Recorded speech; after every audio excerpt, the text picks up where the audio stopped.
نحمده ونستعينه ونستغفره ونستهدي ونتوب إليه ونعوذ بالله من شرور أنفسنا وسيئات أعمالنا من يهده الله فلا مضل له ومن يضلل فلا هادي له وأشهد أن لا إله إلا الله وحده لا شريك له وأشهد أن محمدا عبده ورسوله لا نبي ولا رسول بعده قال جل جلاله شأنه في كتابه وهو أصدق القائل بعد أعوذ بالله من الشيطان الرجيم يا أيها الذين آمنوا اتقوا الله حق تقاته ولا تموتن إلا وأنتم مسلمون ثم أما بعد فإن أصدق الحديث كتاب الله وخير الهدى هدى النبي صلى الله عليه وعلى آله وسلم وشر الأمور محدثاتها فإن كل محدثة بدعة وكل بدعة ضلالة وكل ضلالة في النار أعاذني الله وإياكم جميعا. Kaum muslimin, para ikhwan, tatawaku kama tompas sarbatangku neka hadirin. Beberapa pekan ke depan kita sudah akan memasuki tahun politik atau pemilihan Presiden Republik Indonesia. Tentunya zaman rahmat Allah berkaitan dengan pemilihan presiden nanti ke depannya atau pemilu, maka kita banyak mendapatkan perkara-perkara yang tentunya tidak sesuai dengan apa yang Allah Subhanahu wa taala turunkan di dalam Quran maupun sunnah Nabi alaihi salatu wasallam. Sehingga berkaitan dengan perpolitikan yang ada di Indonesia ini, dia merupakan di antara fitnah-fitnah yang sangat besar yang menimpa umat Islam. Bahkan tidak sedikit di antara manusia yang menarik pembicaraan politik itu ke dalam masjid. Mereka kemudian membahas perpolitikan itu di dalam masjid yang tidak sepantasnya seseorang membahas keburukan yang berkaitan dengan permasalahan perut dan dunia itu di dalam masjid. Bahkan juga zaman rahmat Allah, karena kita melihat suami istri itu berkelahi karena beda pilihan saja. Tidak sedikit di antara orang tua dengan anak itu bertengkar karena berbeda pilihan. Dan demikianlah zaman rahmat Allah. Satu lain di antara manusia berbicara tentang perpolitikan di zaman ini tanpa adanya hujah maupun keterangan-keterangan yang datang dari Quran maupun sunnah Nabi alaihi salatu wasallam. Padahal kalau kita ingin lihat di dalam Quran maupun sunnah Nabi alaihi salatu wasallam, begitu pula dengan keterangan-keterangan para ulama, maka kita mendapatkan bahwasanya munculnya pemimpin yang baik maupun pemimpin yang buruk itu tidak terlepas dari dosa-dosa dan ketaatan yang kita lakukan. Saya ingin ulangi zaman rahmat Allah, kalau hari ini kita membenci pemimpin kita, mungkin contoh misal kita memusuhi pemimpin kita, kita murka kepadanya, kita melaknatnya, maka ketahuilah itu tidak lepas dari semua dosa-dosa yang telah kita lakukan. Begitu pula kalau mungkin nanti ada pemimpin yang memimpin kita, pemimpin yang saleh, pemimpin yang baik, maka boleh jadi itu adalah merupakan di antara buah-buah ketakwaan kita kepada Allah Tabaraka wa Ta'ala. Sebab hadirnya pemimpin itu tidak terlepas dari apa yang dilakukan oleh manusia-manusia di muka bumi ini. Oleh karenanya zaman rahmat Allah, pembahasan kita pada kesempatan yang berbahagia ini 3 poin yang akan kita bahas. Mudah-mudahan waktu cukup. Yang pertama adalah diambil kesimpulan bahwasanya pemimpin itu adalah merupakan cerminan rakyatnya. Kemudian kaidah yang kedua adalah bagaimana Nabi SAW menyampaikan kepada kita semuanya nasihat yang sangat berharga.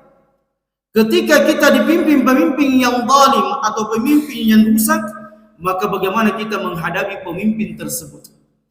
Karena ketahuilah, tidak sedikit di antara manusia yang ketika mendapatkan pemimpin-pemimpin yang zalim atau pemimpin-pemimpinnya adalah pemimpin yang rusak, maka mereka keluar dari koridor yang disyariatkan Allah dan Rasulnya sallallahu alaihi wasallam.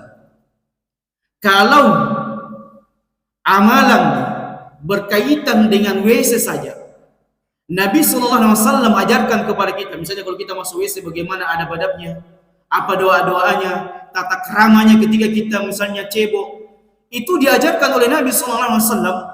Maka bagaimana dengan sesuatu yang mengancam keamanan stabilitas sebuah negara, yang berkaitan dengan pertumpahan darah, yang berkaitan dengan haknya kaum muslimin, yang berkaitan dengan harta kaum muslimin? Tentunya Nabi SAW mengajarkan kepada kita bagaimana selamat dari fitnah tersebut.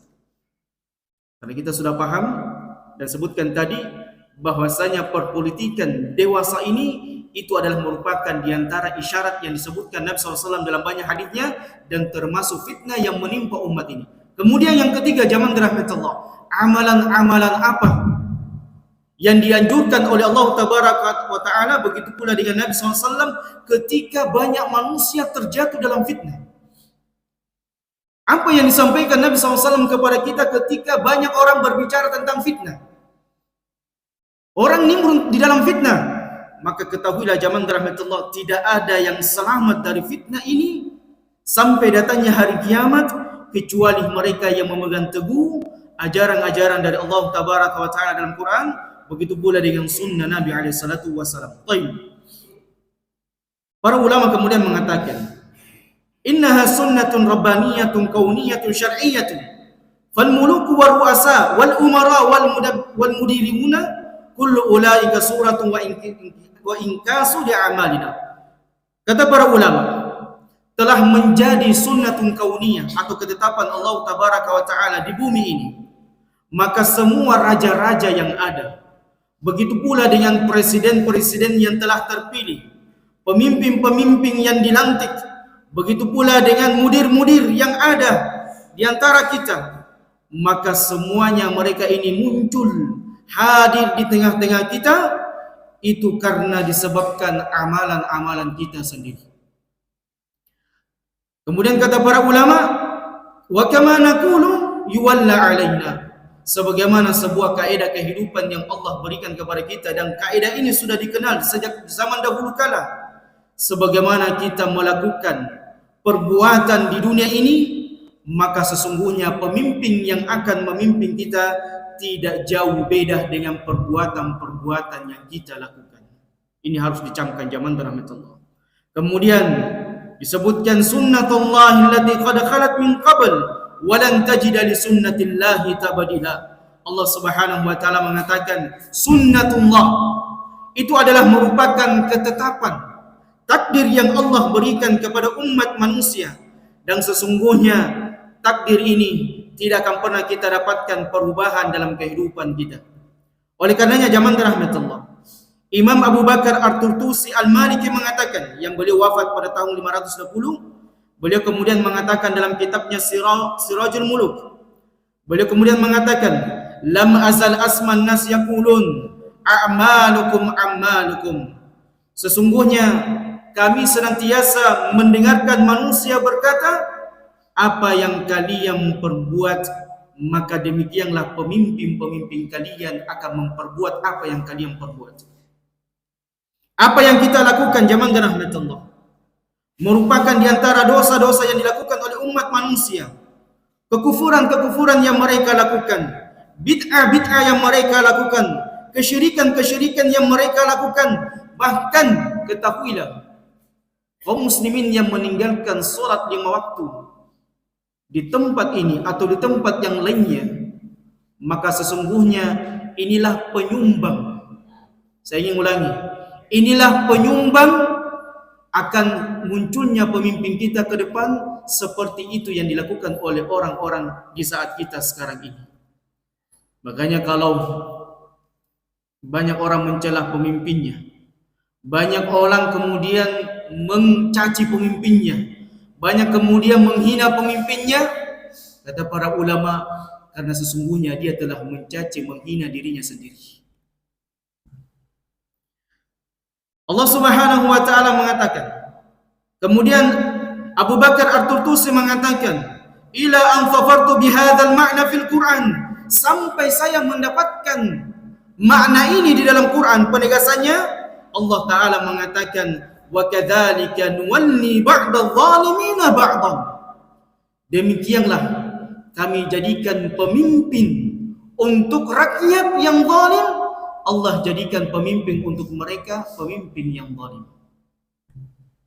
Demikianlah juga kami berikan pemimpin yang fasik, yang banyak melakukan kerusakan bagi masyarakat yang juga banyak melakukan kerusakan. Jadi kalau kita mengatakan pemimpin hari ini banyak melalaikan kewajibannya kepada rakyatnya, banyak menzalimi rakyatnya, maka lihat apa yang telah engkau lakukan dengan Rabbmu. Kekufuran apa yang kalian lakukan kepada Rabb kalian? Kadang solat tidak solat, kadang solat di hari Jumat saja. Di antara mereka memiliki harta kemudian tidak disedekahkan. Kita mungkin bertanya, kenapa pemimpin itu selalu menzalimi kita dalam perkara misalnya naik lagi ini, naik lagi itu, pembayaran membengkak, pembayaran begini. Mungkin kita di antara orang-orang yang menyumbang munculnya pemimpin yang zalim karena kita tidak menegakkan haknya Allah Tabaraka wa Ta'ala. Sehingga kaidah yang paling agung yang sering kita dengarkan, tunaikan hak Allah, Allah akan menunaikan haknya kepada kita. Tetapi lihat betapa banyak kewajiban-kewajiban yang kita langgar. Istri kita tidak menutup aurat, anak-anak kita malas melaksanakan sholat, sebagian orang kaya tidak mengeluarkan zakatnya. Di antara mereka ada yang tertidur. Mustahil zaman rahmat Allah, mustahil, tidak akan mungkin Allah pilihkan pemimpin yang baik bagi masyarakat yang zalim, tidak akan mungkin. Tidak akan mungkin Allah pilihkan, munculkan di tengah-tengah kita pemimpin yang soleh manakala masyarakatnya tidak soleh, tidak mungkin. Lihat sekarang banyak orang yang menghalalkan riba, menghalalkan perzinahan. Tidak usah jauh-jauh, di dalam diri kita kadang kita tidak menegakkan hak dalam diri kita. Begitu pula kadang kita zalim terhadap istri kita zalim kepada anak kita, istri zalim kepada suaminya. Terlalu banyak maksiat zaman rahmat Allah. Jadi jangan pernah bermimpi akan muncul pemimpin yang saleh di tengah-tengah kita, tidak akan mungkin. Selama apa? Selama kita melakukan kerusakan-kerusakan di bumi ini. Karena Allah mengatakan kepada kita, wa kadzalika nuwalli ba'dadh dhalimina ba'dhan, demikianlah kami berikan pemimpin yang zalim kepada rakyat yang zalim. Ayat ini zaman rahmatullah sungguh sangat luar biasa, mengajarkan kepada kita munculnya pemimpin zalim itu karena ketetapan Allah. Karena Allah melihat betapa banyak kemungkaran yang terjadi di muka bumi ini. Kemudian munculnya orang-orang soleh tidak terlepas dari kesolehan rakyatnya. Sampai-sampai dikatakan ma ankirta min zamanika fa inna afsaduhu alayka amaluk. Tidak satupun zaman yang kita lewati, pemimpin-pemimpin yang telah kita lewati, pemimpin yang silih datang berganti, mereka banyak melakukan kezaliman, mereka banyak melakukan kerusakan, mereka banyak melakukan maksiat-maksiat dan dosa. Ketahuilah kata para ulama, karena sesungguhnya itu adalah buahnya, hasil dari apa yang dilakukan oleh rakyatnya itu sendiri. Jadi kemungkaran-kemungkaran yang hari ini kita saksikan, kezaliman-kezaliman yang kita saksikan, kewajiban-kewajiban pemerintah yang tidak ditunaikan, hak-hak kita terzalimi, bahan pangan naik terus-menerus melonjak. Kadang kita tidak memakai, ya kemarin yang dikeluhkan listrik, banyak mati lampu tapi pembayaran menunggak. Tidak usah mencela sesuatu yang tidak pantas dicela, karena sesungguhnya hakikatnya pemimpin itu muncul karena buah tangan kita semuanya. Kemudian Abdul Malik ibnu Marwan, ini salah satu khalifah yang sering dihujat. Jadi sejak dahulu Pak, pemimpin ini bukan di zaman kita sekarang ini. Sejak dahulu itu pemimpin sudah ada. Dan sejak dahulu pemimpin itu sering dihujat, dicaci, dimaki oleh manusia-manusia yang tidak berjalan di atas Quran dan Sunnah Nabi SAW. Di antaranya adalah Abdul Malik ibn Marwan, salah seorang khalifah yang memimpin pada saat itu 20 tahun 3 bulan. Dan dia memiliki beberapa istri dan memiliki hampir 20 anak. Abdullah ibn Malik bin Marwan. Kemudian ketika beliau dicaci dimaki, maka Abdul Malik ibn Marwan mengatakan kepada rakyatnya, "Ma ansaftumuna ya masyarah ru'iyyah." Apa yang kau cacikan kepada kami, wahai orang-orang yang saya pimpin? Apa yang kalian hina kepada saya? Apa yang kalian cacikan kepada saya? Kemudian beliau mengatakan, "Turiduna minna sirata Abu Bakar wa Umar, wa la tasiru fina wa la fi anfusikum bisiratikuma." Kalian menginginkan pemimpin seperti Abu Bakar dan Umar? Kalian menginginkan pemimpin seperti Abu Bakar dan Umar, sementara kalian tidak berjalan sebagaimana amalannya Abu Bakar dan Umar. Dikembalikan kepada rakyatnya. Kemudian beliau mengatakan, "Nas'alullah an yu'ina kulla ala kulli." Semoga Allah Subhanahu wa taala memberikan kepada kita semuanya pertolongan atas segala keadaan yang carut marut ini. Apa artinya jamaah rahmatullah? Nasihat Abdul Malik ibn Marwan ini adalah merupakan kaidah yang agung. Kalian menginginkan pemimpin seperti Abu Bakar dan Umar. Kalian menginginkan pemimpin yang saleh seperti Abu Bakar dan Umar. Kalian menginginkan pemimpin yang amanah, yang jujur, yang tentram, yang damai seperti Abu Bakar dan Umar. Sementara kalian tidak berjalan seperti Abu Bakar dan Umar, mustahil. Mustahil jamaah rahmatullah. Kita akan diberikan pemimpin yang saleh. Mustahil. Kita akan diberikan pemimpin yang amanah. Mustahil. Kita akan diberikan pemimpin yang taat kepada Allah, menegakkan hak-haknya rakyatnya. Mustahil jamaah rahmatullah selama kita tidak berjalan dalam jalan ketakwaan. Selama kita tidak berjalan di atas jalan ketaatan kepada Allah. Selama kita tidak berjalan di atas kebaikan, kesalehan, demi Allah, pemimpin yang kita idamkan, pemimpin yang kita inginkan seperti Abu Bakar dan Umar tidak akan pernah muncul selama kita tidak bertakwa kepada Allah Tabaraka wa Ta'ala. Kemudian Qatadah mengatakan, meriwayatkan dari Bani Israel. Bani Israel ini berkata kepada Rabbnya, "Ilahuna anta fis sama wa nahnu fil ardi, fa kaifa na'rifu ridaka min sakhtika?" Ya Allah, engkau berada di langit, sementara kami berada di bumi. Bagaimana kami tahu engkau itu murka kepada kami? Perhatikan jamaah rahmatullah. Fa'auha Allah Ta'ala ila ba'di anbiya'ihim. Kemudian Allah memberikan wahyu kepada sebagian di antara nabi mereka. Apa kata Allah Tabaraka wa Ta'ala kepada para nabinya? "Idza sta'maltu 'alaikum khiyarakum faqad raditu 'ankum." Apabila aku pilihkan pemimpin yang baik di antara kalian. Aku pilih di antara kalian orang yang soleh. Aku pilih di antara kalian orang yang taat, orang yang amanah, orang yang jujur, orang yang menegakkan haknya kalian, maka sesungguhnya saya meridhoi apa yang telah kalian lakukan di muka bumi ini. Kemudian Allah katakan, "Wa idza sta'maltu 'alaikum syararakum faqad sakhattu 'alaikum." Dan apabila aku berikan kepada kalian, aku pilih di antara kalian pemimpin yang buruk, pemimpin yang jelek.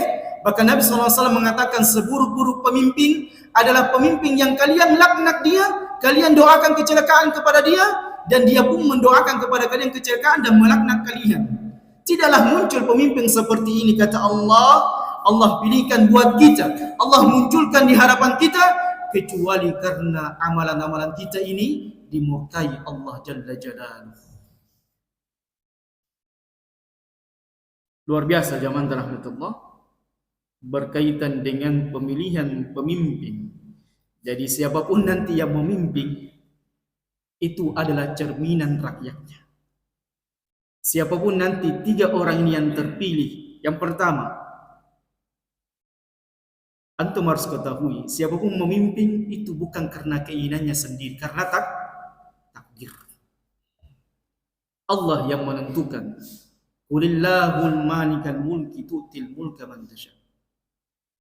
Dan demikianlah katakan kepada mereka, Sesungguhnya kerajaan itu milik Allah, kekuasaan milik Allah, dan Allah memberikan kekuasaan kerajaan siapa yang Allah kehendaki. Jadi hari ini pemimpin kita 10 tahun memimpin, itu karena takdir ketetapan Allah. Ya, meskipun kita mengatakan adanya kecurangan dan sebagainya, ketahuilah hidupnya dia, munculnya dia, rezekinya dia, beradanya dia di tengah-tengah kita, itu karena takdir ketetapan Allah. Kalau kita mencela pemimpin kita, menghina pemimpin kita, maka sama hanya kita mencela, menghina kita diri kita sendiri. Karena itu tadi kaidahnya, kama takunu nuwalli ankum. Sebagaimana kalian perbuat di dunia ini, maka demikianlah pemimpin-pemimpin itu akan melakukan juga seperti itu. Kemudian zaman rahmatullah, Ubaidah As-Salmani berkata kepada Ali ibn Abi Thalib, perhatikan perkataan beliau, hampir sama dengan perkataan rakyatnya Abdul Malik ibn Marwan. Beliau kemudian mengatakan, ya Amiral Mu'minin, ma bala Abu Bakar wa Umar in ta'an naslahuma wa dunya alaihima adyaq min shibrin fattasa'at alaihima. Wahai Amirul Mu'minin Ali. Jadi salah satu pemimpin yang banyak kekacauan di zamannya siapa? Ali ibnu Abi Thalib radhiyallahu taala anhu. Sedikit zaman rahmatullah yang menarik. Ketika terbunuhnya Utsman, dan terbunuhnya Utsman ini sangat mudah. Mungkin kita bertanya, mengapa Utsman bisa terbunuh sementara beliau berada di rumahnya? Dan antum harus tahu siapa yang membunuh sahabat Utsman. Apakah orang kafir yang datang memerangi kota Madinah? Apakah musuh-musuh Persia, Rum yang mendatangi kota Madinah? Lah, bukan. Jangankan musuh-musuh Nabi SAW, musuh-musuh Islam yang mendatangi mereka, musuh-musuh Islam saja, ikhwan. Antum harus tahu ketika mereka mendengar pasukannya Muhammad sudah keluar dari kota Madinah, ingin menyerang sebuah kaum, sudah gemetar lutut-lutut mereka. Padahal jumlah kaum muslimin pada saat itu sedikit. Persenjataan mereka terbatas. Di antara mereka tidak ahli perang. Di antaranya Abdullah bin Abbas. Abdullah bin Abbas itu di antara sahabat, kalau saya tidak salah, Abdullah bin Abbas atau Abdullah bin Mas'ud. Beliau kalau bergantungan di pohon, saking kurusnya beliau itu, kalau ada angin yang bertiup itu bisa goyang beliau. Saking kurusnya Abdullah bin Abbas. Baik. Kenapa zaman rahmatullah sahabat Utsman ini bisa mudah terbunuh? Inilah kata para ulama. Coba lihat, ketika Nabi SAW ini naik di atas gunung Uhud, maka gunung Uhud ini bergetar. Kemudian Nabi SAW mengatakan kepada gunung Uhud, diamlah kau gunung Uhud, karena di atasmu ada Nabi, di atasmu ada Siddiq, wasyuhadan, dan ada 2 syahid. Siapa itu 2 syahid di situ disebutkan? Yang bersama dengan Nabi SAW, Umar dengan Utsman. Ini dalil ikhwan, Masya Allah, di antara kenabian Nabi SAW. Dan di antara kenabian Nabi SAW adalah menyampaikan kepada sahabatnya di antara fitnah-fitnah yang akan terjadi. Dan di antara fitnah yang terjadi adalah terbunuhnya Umar dan Utsman. Suatu ketika Umar itu terdiam, tidak berbicara. Beliau kemudian memikirkan, bagaimana nanti saya mati di Madinah? Bagaimana saya nanti mati di Madinah?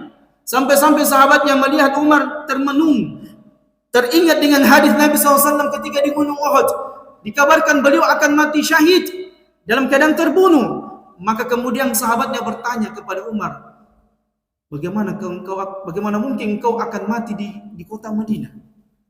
Musuh-musuh Allah dan musuh-musuh Islam takut kepada engkau. Bahkan kehormatan Umar, kalau ada jin yang melewati jalannya Umar, maka jin itu cari jalan yang lainnya, tidak mau berjumpa dengan Umar, karena betapa beliau memiliki muru'ah, memegang teguh prinsip Al-Quran dan Sunnah Nabi SAW. Tapi apa kata Umar? Pasti saya akan mati terbunuh, karena sesungguhnya apa yang telah keluar dari lisan Nabiku tidak akan pernah meleset dari apa yang akan menimpa kepadaku. Wa ma yantiqu 'anil hawa in huwa illa wahyu yuha.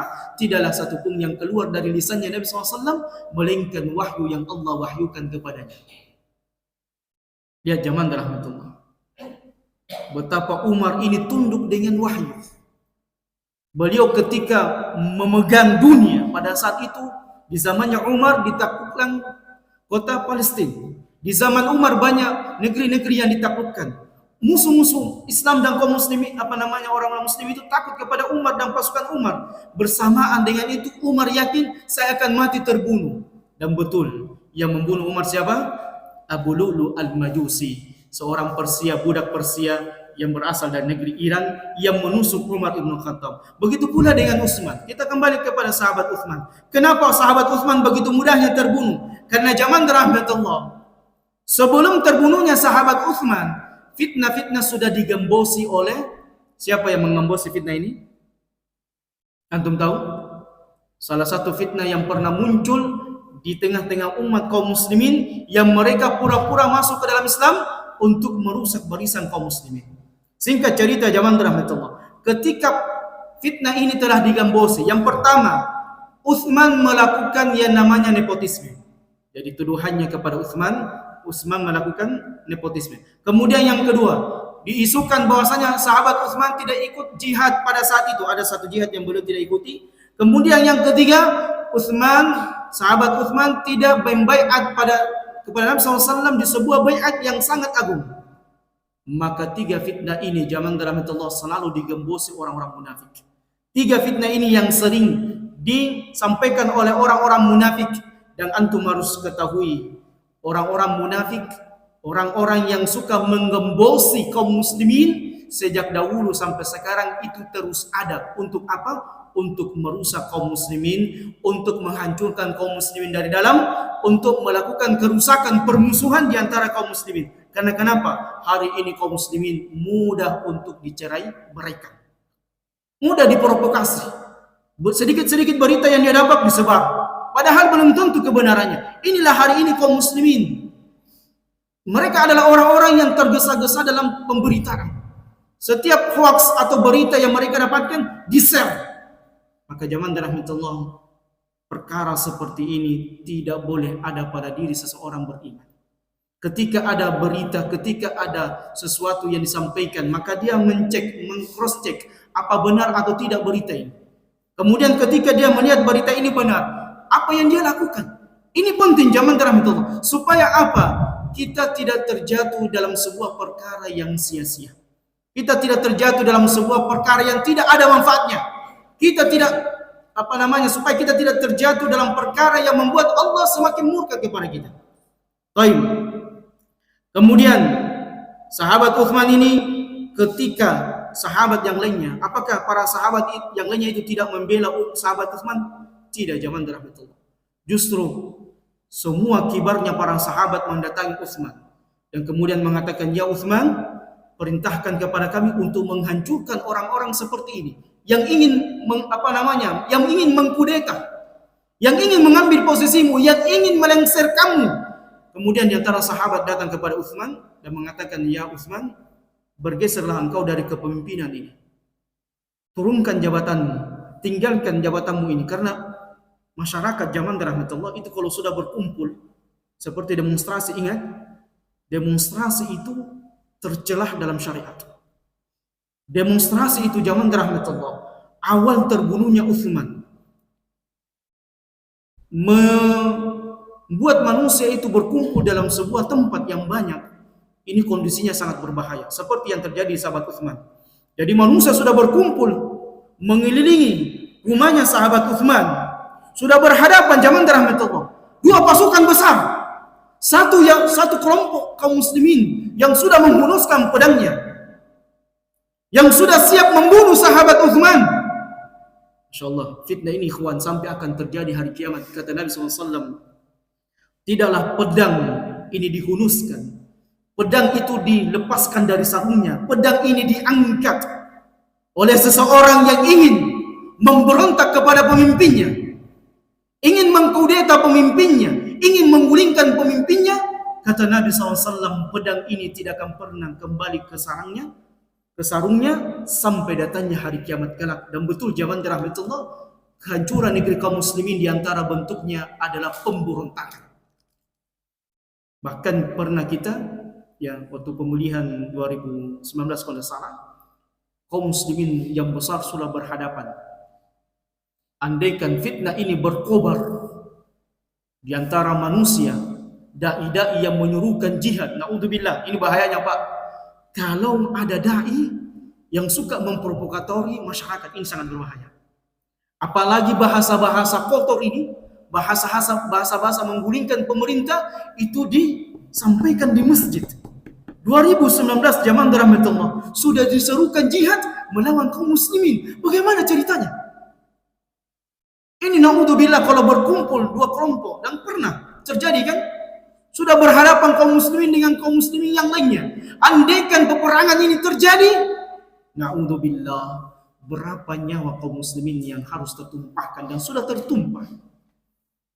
Berapa kehancuran yang akan dilakukan dan sudah banyak kehancuran. Lihat zaman rahmatullah. Tidaklah Nabi SAW menyampaikan kepada kita wahyu, melainkan beberapa mudarat ini akan membinasakan kehidupan kita. Lihat, nanti kita akan bahas wajibnya bersabar dengan pemimpin yang rusak dan pemimpin yang zalim. Kenapa? Mungkin akal kita tidak sampai. Apakah Nabi SAW membiarkan kezaliman pemimpin? Tidak. Apakah Allah Tabaraka wa Ta'ala ridho dengan pemimpin zalim? Tidak. Kembali lagi dengan pembahasan kita, poin yang pertama, pemimpin itu tidak jauh berbeda dengan karakter-karakter kita.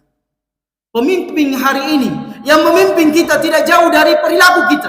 Pemimpin hari ini yang memimpin kita tidak jauh dari apa yang telah kita lakukan kepada Allah, muamalah kita kepada Allah. Jadi tidak usah banyak mengkritik, karena sesungguhnya kritikan itu harus kembali kepada kita.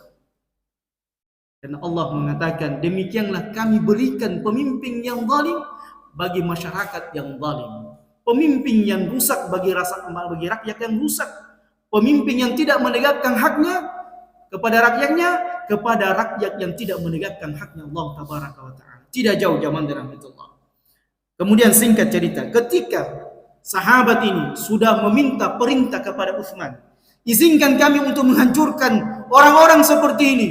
Utsman, sahabat Utsman melihat ini fitnah yang besar. Betapa banyak nyawa yang akan tertumpahkan ketika dua pasukan kaum muslimin saling berhadapan. Berapa banyak darah yang akan tertumpahkan. Inilah zaman rahmatullah, bagaimana kekuatan akal sahabat Utsman. Kalau kita mungkin di zaman kita ada pemimpin yang akan digulingkan, apa yang terjadi zaman rahmatullah? Mungkin mereka mengarahkan pasukannya untuk menghancurkan rakyatnya sendiri. Seperti mungkin yang pernah terjadi di zaman kita, Presiden Soeharto, semoga Allah Subhanahu wa Ta'ala mengampuninya. Andaikan Presiden Soeharto tidak mengundurkan diri ketika rongrongan demonstrasi sudah di mana-mana, tahun berapa itu terjadi? 1998 berapa? 98 Pak. Ini tragedi yang sangat luar biasa. Dan antum harus tahu, ketika Indonesia ini hancur dengan peperangan rakyatnya sendiri, siapa yang mendapatkan keuntungan? Dan siapa yang ingin mengambil negara kita? Banyak. Belajar dari sejarah zaman rahmatullah, banyak negara yang ingin mengambil negara ini. 350 tahun penjajah datang sini berganti. Apa yang mereka cari di tanah ini? Banyak. Apa yang mereka cari? Emas. Emas yang paling murni di dunia, Freeport Pak. Dan sampai sekarang Freeport ini tidak diberikan seutuhnya kepada Indonesia. Tidak bisa Pak. Kenapa? Mungkin kita mengatakan kenapa sering terjadi gejolak di Irian Jaya sana. Karena ada negara-negara asing yang ikut andil. Dari mana mereka mendapatkan suplai senjata? Saya punya tentara Pak intelijen. Dari mana mereka mendapatkan senjata? Dari luar negeri Pak. Tidak main-main. Negara kita ingin dihancurkan, sementara kita ingin menghancurkan negara kita sendiri. Yang setiap saat di podium-podium itu diserukan jihad. Ente jihad dengan siapa? Pemimpin ente adalah pemimpin muslim. Yang bersama dengan pemimpin kalian adalah orang rakyat muslim yang mereka mengucapkan kalimat syahadat, sementara ada orang yang mengatakan dirinya habaib keturunan Nabi, berkuar-kuar jihad-jihad kepada pemimpinnya, menghina pemimpinnya. Demi Allah, walaupun dia mungkin seorang habaib keturunan Nabi, sementara dia melakukan hal demikian, maka sesungguhnya dia berada dalam kesesatan. Karena Nabi SAW tidak mengajarkan muslim suka mengumpat. Nabi SAW tidak mengajarkan kepada umatnya suka menghina, mencaci. berteriak-teriak di podium menghinakan pemimpinnya. Itu bukan merupakan di antara sunnah Nabi SAW. Bukan merupakan, demi Allah. Apatah lagi kalau orang mengatakan jihad dengan takbir Allahu Akbar. Dari mana jihad itu? Jadi ketika dua pasukan besar ini sudah berhadapan, maka Utsman kemudian memerintahkan kepada sahabatnya, pulanglah kalian di rumah-rumah kalian. Lihat ikhwan, bagaimana sahabat Utsman tinggi kecerdasan beliau. Beliau berada di atas wahyu ini. Datang sahabat yang lainnya, sudah sahabat Utsman, berengseklah dari pemimpin ini. Berikan pemimpin ini kepada mereka. Apa yang mereka mau? Apa kata Utsman? Demi Allah, Nabi SAW pernah menasihatiku. Ini juga diantara bentuk kenabian Nabi SAW menyampaikan kepada Utsman, kelak engkau Utsman terjadi pergesekan, perselisihan antara engkau dengan kaum muslimin. Ketika Allah memberikan kepadamu kepemimpinan, Masya Allah ikhwan. Sahabat Utsman belum menjadi khalifah pada saat itu, tapi Nabi SAW sudah mengisyaratkan. Ini isyarat dari Nabi SAW. Demikianlah para sahabat. Sahabat itu tidak pernah tidak meyakini apa yang dikatakan Nabi-Nya SAW. Dan demikianlah harus orang mukmin. Orang mukmin itu sudah selalu berjalan di atas koridor-koridor Quran dan Sunnah. Supaya apa? Tidak ada jalan keselamatan melainkan jalan ini. Mengikuti Sunnah Nabi. Apa yang diinginkan oleh Nabi? Bagaimana yang dituntunkan Nabi ketika ada pemimpin yang zalim? Tidak sebagian manusia ketika ada pemimpin yang zalim, mereka keluar dari koridor-koridor sunnah Nabi SAW. Tidak mengikuti arahan sunnah Nabi SAW. Demikianlah ahli sunnah wal jamaah. Para salafiyun yang sering digembosi dengan terorisme, Masya Allah, justru mereka yang senantiasa menahan manusia untuk tidak memberontak kepada pemimpin. Baik. Ketika sahabat Utsman ini melihat dua pasukan besar yang sudah berhadapan, dan beliau khawatir terjadi pertumpahan darah, dan mungkin bukan 1-2 hari, mungkin berbulan-bulan, mungkin bertahun-tahun kaum muslimin saling berhadapan dan mereka berada di kota Madinah. Apa kata musuh-musuh Islam ketika mereka Islam ini antara sahabat tabi'in itu berhadapan saling bunuh-membunuh? Coba lihat zaman dalam itu. Maka sahabat Utsman ini, kita kembali kepada perkataan beliau. Beliau kemudian mengatakan kepada sahabatnya, tidak akan mungkin saya lengserkan pemerintahan ini, karena Nabi SAW telah mengatakan kepadaku, apabila Allah memilihmu di antara pemimpin kaum muslimin, maka jangan pernah lepaskan kepemimpinan itu walaupun engkau mati. Ini isyarat dari Nabi SAW.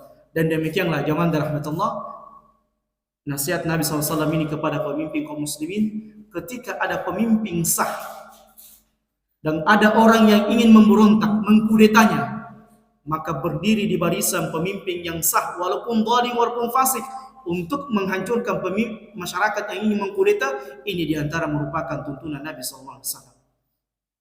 Tapi zaman rahmatullah, orang kemudian berkata kepada Ali, ya Ali, ketika Abu Bakar dan Umar memimpin, manusia itu tunduk. Manusia tidak berani mencaci Abu Bakar dan Umar. Manusia itu tidak berani menghina Abu Bakar dan Umar. Dan ketika mereka memimpin, yang tadinya negeri kaum muslimin itu sebatas kota Madinah, tapi ketika mereka memimpin, negeri-negeri kaum muslimin itu semakin luas dan benar. Kemudian dia mengatakan, wa wallaita anta wa Utsman al-khilafah. Kemudian kau jadi pemimpin sebagaimana pemimpinnya Utsman. Ingin menjatuhkan sahabat Utsman dan Ali. Kemudian dia mengatakan, wa wallaita anta wa Utsman khilafah wa lam yanta'una lakuma wa qad ittasa'at fasara alaikuma abyad min shibrin. Keras Pak dahulu orang kalau menasihati pemimpin. Dan ini juga tidak boleh, merupakan di antara adab yang tercela. Kemudian orang ini mengatakan, Ubaidah As-Salmani mengatakan kepada Ali, kemudian engkau menjadi khalifah. Begitu pula dengan Utsman. Tetapi orang-orang tidak tunduk kepada kalian. Tetapi orang-orang tidak taat kepada kalian, membangkang kepada kalian. Yang dahulunya negeri-negeri kaum muslimin itu tersebar luas, tiba-tiba terjadi kudeta-kudeta di sana sini. Demi Allah, terbunuhnya sahabat Utsman adalah pintu fitnah yang besar sampai datangnya hari kiamat. Bahkan sebelumnya, zaman rahmatullah, di zamannya Umar, Nabi SAW mengatakan sesungguhnya pintu fitnah itu telah mengisyaratkan kepada Umar, ada pada Umar. Kenapa? Terbunuhnya Umar Ibn Khattab radhiyallahu ta'ala anhu, itu sudah mulai satu demi satu muncul fitnah yang besar sampai hari ini negeri kaum muslimin. Dan itu semuanya tidak terlepas dari wahyu yang Nabi SAW wahyukan kepada kita. Kemudian apa kata Ali? Perhatikan jamaah dirahmati Allah. Lianna ra'iyata Abu Bakar wa Umar kanu mithli wa mithlu Uthman. Kenapa di zaman Allah memilihkan pemimpin seperti Abu Bakar dan Umar? Kenapa di zaman kita dahulu dipimpin oleh Abu Bakar dan Umar? Karena rakyatnya Umar itu seperti saya dan Uthman. Antum tahu tidak sahabat Uthman itu kalau beliau salat lail belum selesai satu rakaat beliau bisa mengkhatamkan 30 juz. Sahabat Uthman ikhwan, beliau kalau Allahu Akbar salat lail belum satu rakaat, belum beliau ruku, di bacaan satu rakaat itu beliau bisa menyelesaikan 30 juz ikhwan. Tak selesai satu rakaat. Kemudian keutamaan sahabat Uthman di antara mubasyirina minal jannah, di antara orang-orang yang dijamin masuk surga. Kuat sedekahnya, kuat ibadahnya, kuat menangisnya. Jadi jangan heran, kata Ali, kenapa Allah pilihkan pemimpin seperti Abu Bakar? Kenapa Allah pilihkan pemimpin seperti Utsman? Karena rakyatnya seperti Utsman dan Ali dan yang lainnya. Jadi tidak usah heran kalau pemimpinnya bertakwa kepada Allah, pemimpinnya selalu menangis, takut kepada Allah karena rakyatnya juga sering menangis. Takut kepada Allah. Mereka adalah orang-orang yang di malam harinya qiyamul lail. Di siang harinya mereka berpuasa. Mereka kadang memiliki kesusahan ketika makan tetapi tidak mengurangi sedekah mereka. Allah sebutkan apa yang mereka lakukan di dalam Quran. Walaupun nama mereka tidak disebutkan satu persatu. Di antara mereka ada 10 orang yang dijamin masuk surga lewat lisannya Nabi SAW. Tidak heran kalau Allah berikan Abu Bakar dan Umar. Terdiam zaman rahmat Allah Ubaidah. Jadi kalau di grup itu sibuk orang mencaci memaki pemimpinnya, coba katakan kepada mereka, ambil cermin atau beli cermin. Kalau kita mengatakan pemimpin kita berkhianat, pemimpin kita zalim, coba bercermin. Ente tidak zalim atau berkhianat? Mengkhianati istri dengan perselingkuhan, mengkhianati anak dengan tidak menegakkan kewajiban. Coba lihat penjual-penjual ikan. Anu berun ni daing, tapi 1-2 hari yang lalu. Mereka demi Allah, sebagian pedagang berani bersumpah demi Allah ini daing anu baru ini padahal anu kemarin. Kenapa bisa segar? Karena dikasih apa? Formalin. Banyak di pasar-pasar kita orang-orang yang rela bersumpah demi Allah demi sebuah kebohongan. Bahkan subhanallah ikhwan, jangankan perkara besar, perkara perdagangan saja turun ayat yang berkaitan dengan perdagangan, yaitu surah Al-Mutaffifin. Celakalah orang yang suka mengurangi timbangan. Jangankan perkara-perkara besar, perkara timbangan saja. Misalnya kita beli apa yang ditimbang itu, di antaranya ditimbang apa? Langsa misalnya. 1 kilo padahal sebenarnya 1 ons yang kurang. Jangankan perkara-perkara yang besar zaman rahmatullah, kebohongan-kebohongan yang dilakukan di pasar, itulah yang terjadi di tengah-tengah kita. Kita menginginkan pemimpin yang jujur. Tidakkah mungkin zaman rahmatullah muncul pemimpin yang jujur, sempa bale-bale, sempa nipu. Pinjam dulu 100, besok saya bayar. Ketika mau dikonten, nomor Anda diblokir. Iya, zaman rahmatullah. Jangankan orang awam. Baru-baru kemarin Pak, di sebuah tempat di Kediri, itu sementara mau sholat maghrib. Karena kebetulan di masjid itu terjadi pergantian takmir masjid antara pemilik wakaf, pemilik tanah dengan masyarakat. Mau sholat maghrib Pak, orang berkelahi dalam masjid. Naudzubillah, lagi viral ini. Sementara mau sholat maghrib, si besok-besok si tunrung-tunrung, si katok-katok. Na'udzubillah, thumma na'udzubillah. Ente menginginkan pemimpin yang dalam masjid saja Anda berani memukul. Di dalam masjid saja Anda berani menumpahkan darah. Di dalam masjid saja Anda berteriak-teriak. Coba Pak, lagi viral ini sekarang ini. Na'udzubillah, thumma na'udzubillah. Sesama kaum muslimin, bahkan dalam masjid saja baku sikut. Di dalam masjid baku ghibah. Di dalam masjid mereka tidak ada ketakutan kepada Allah. Kita amanah dan jujur Abu Bakar dan Umar. Jauh Pak, jauh. Berat Pak. Jadi siapapun yang terpilih, itulah sudah cerminan kita. Siapapun pemimpin yang nanti muncul, mau secara kecurangan, mau apa. Karena itu sudah takdir ketetapan Allah. Kalau Allah mau, Allah berikan pemimpin yang baik. Apa susahnya? Tidak ada susah bagi Allah. Tidak ada susah. Tidak ada susah ikhwan. Meskipun orang membuat makar bagaimana dia menjadi pemimpin. Kalau Allah tidak takdirkan, misalnya dia mungkin jadi pemimpin, tiba-tiba Allah cabut nyawanya. Mudah bagi Allah. Mudah ikhwan. Allah memberikan kepada kita pemimpin yang baik. Mudah bagi Allah, Allah memberikan pemimpin yang buruk. Di masjid saja kadang kita cerita masalah pasar. Di masjid saja kadang kita sudah asal masih berbicara. Di masjid saja kita berteriak-teriak. Alhamdulillah. Mau mendapatkan pemimpin seperti Abu Bakar dan Umar. Jauh ikhwan, jauh sekali. Tidak akan mungkin. Baik.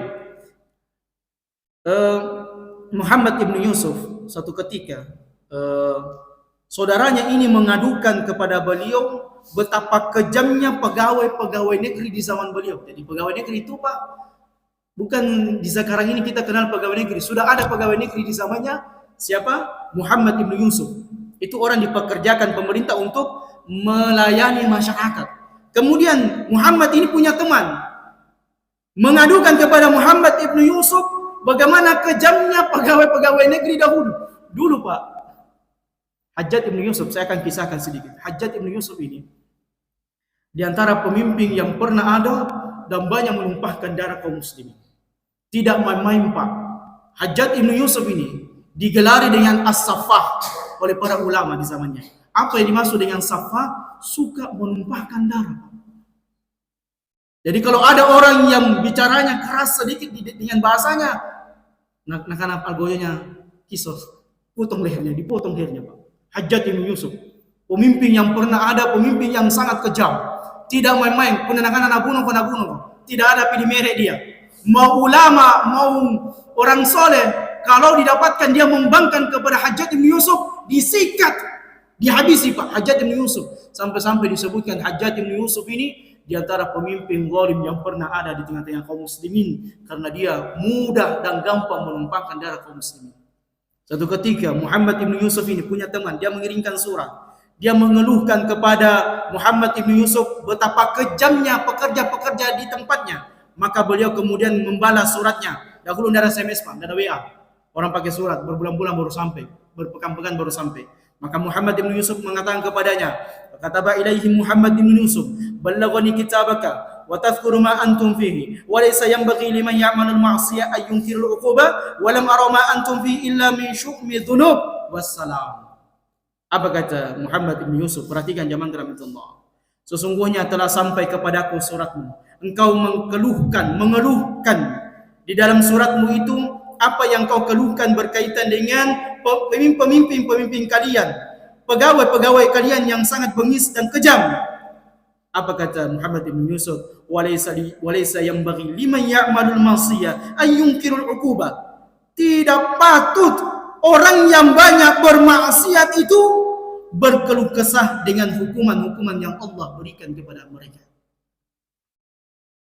Saya ulangi jamaah rahmatullah. Tidak patut dan tidak layak orang-orang yang banyak maksiat dan dosa itu, seperti engkau mungkin, seperti ente, itu kemudian mengingkari atau menghina hukuman-hukuman yang Allah berikan kepada mereka.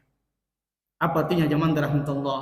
Munculnya pemimpin-pemimpin seperti ini, pegawai-pegawai yang tidak amanah dan tidak jujur, ini buah karena maksiat dan dosa yang kau lakukan. Jadi tidak usah kau mencela. Kemudian beliau mengatakan, walam arama antum fihi illa min syu'umil dhunub. Sesungguhnya apa yang terjadi padamu, musibah-musibah yang menimpa kepadamu, pemimpin-pemimpin yang zalim, pegawai-pegawai yang bengis, karena sesungguhnya itu adalah buah dari dosa-dosa yang kalian lakukan. Wassalam, selesai. Tidak panjang lebar Pak. Tidak panjang lebar. Suratnya ringkas, padat. Inilah para ulama kita dahulu.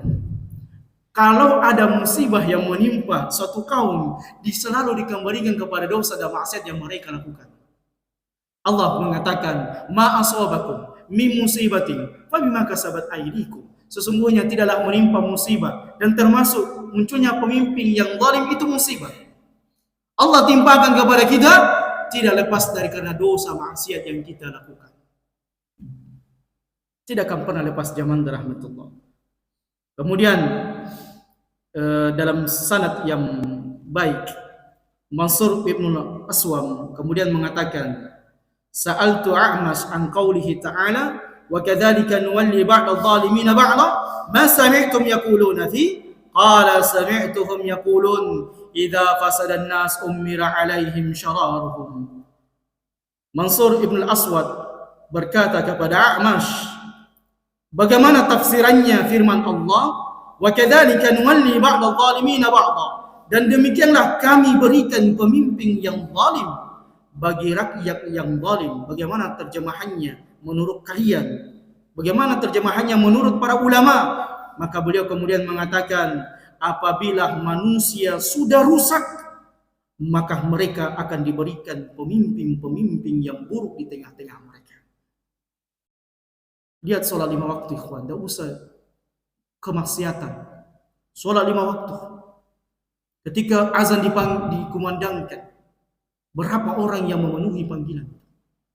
Kita melihat anak-anak kaum muslimin tidak melaksanakan sholat 5 waktu. Kita melihat wanita-wanita kaum muslimah tidak menjalankan sholat 5 waktu. Maka bagaimana mungkin diberikan kepada kita pemimpin yang baik? Hari ini na'udzubillah, sebagian istri-istri kaum muslimin itu sibuk menjadi apa? Apa itu namanya? Tim sukses pemilu. Ditinggalkan suaminya, maaf Pak ada rapat ini. Terima kasih Bapak. Apa boleh buat, terpaksa cari yang kedua. Jadi sekarang Bu, yang jadi tim sukses itu yang banyak adalah ibu-ibu. Bagaimana mungkin kita diberikan pemimpin yang soleh kalau ibu-ibu sudah keluar berdandan, pamit dari suaminya, minta maaf Pak ya, saya ada sebentar ini rapat. Jadi tim sukses, betul tidak atau tidak? Betul, zaman rahmatullah. Hari ini tim sukses itu paling banyak adalah perempuan. Kenapa perempuan?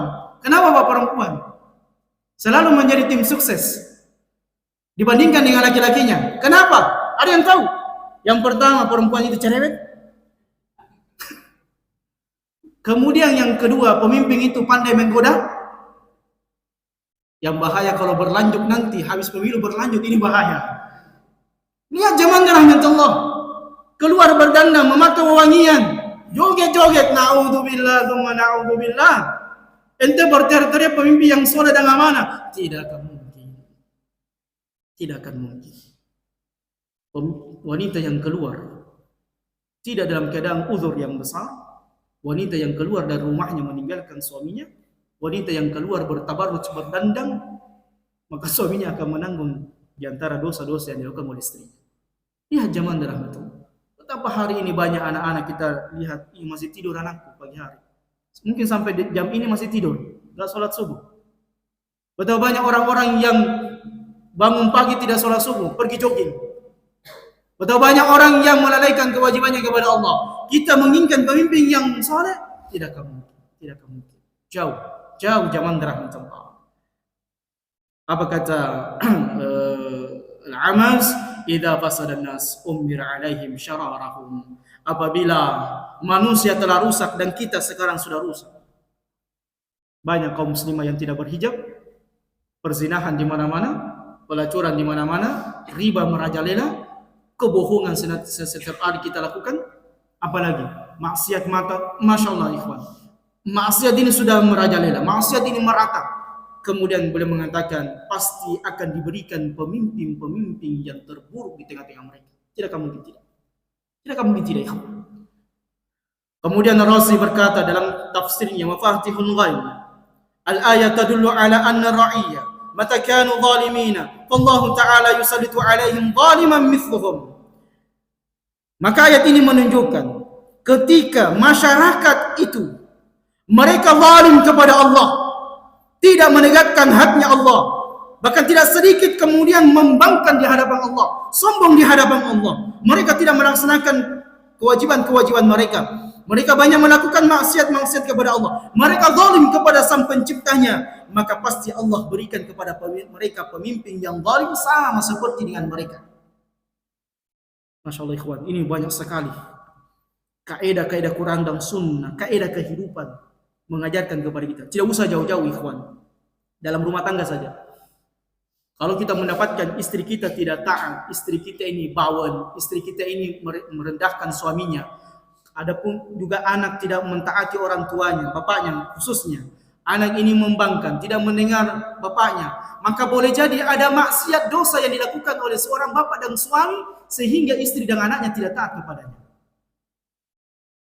Hati-hati ikhwan. Jadi dosa tersembunyi itu walaupun mungkin tidak tercium, dosa tersembunyi itu yang kita lakukan sembunyi-sembunyi, walaupun mungkin tidak nampak, maka bisa dirasakan kata Nabi SAW melalui orang-orang yang dekat dengan kita.